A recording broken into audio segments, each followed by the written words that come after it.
So, isang milyon? 2 milyon? Mentor Marcy for short sharing. Thank you, man. Happy New Year. Happy New Good Year. morning. Ayan na OTS tayo, no? Gusto dito OTS. Meron bang bago na invite? Non-member? Non-member. So meron tayong dalawang invite pala ng non-member. Ayun. So, syempre una sa lahat, mga men, Happy New Year, di ba? So, ang ganda ng company natin kasi what we are offering here is hope. So, sabi nga, di ba, tayo nag-abroad dahil gusto natin may mabago sa buhay natin.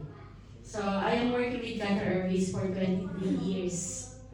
Nakilala ko po ang I Am Worldwide 2017, late 2016, last quarter of 2016. So, kailan po na buksan ang I Am Worldwide? 2017. So, that time po na nakilala namin ang company, wala pa pong opisina. So, imagine nasa Kuwait po tayo at ang company natin is Philippine-based.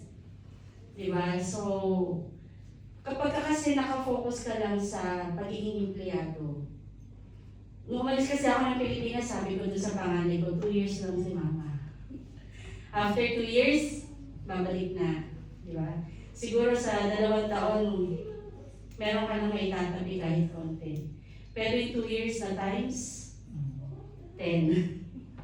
Diba? Hindi nga lang times 10 kasi naging 23 years na. So mga mentors, ang gusto ko lang sabihin is napakaswerte niyo po ngayon kasi ang kumpanya po natin ito, may opisina, may products. Kasi po nung time na na-introduce po ito sa akin, walang mga milyonaryo, walang mga sikat na mga ambassadors, walang product. So ano lang po ang pinanghawakan ko? Tiwala. Nagtiwala po ako doon sa company kasi gusto ko may mabago sa buhay ko. Kasi kung wala po tayong babaguhin sa ginagawa natin araw-araw, bukas pagising natin, parehas pa rin ang resulta natin.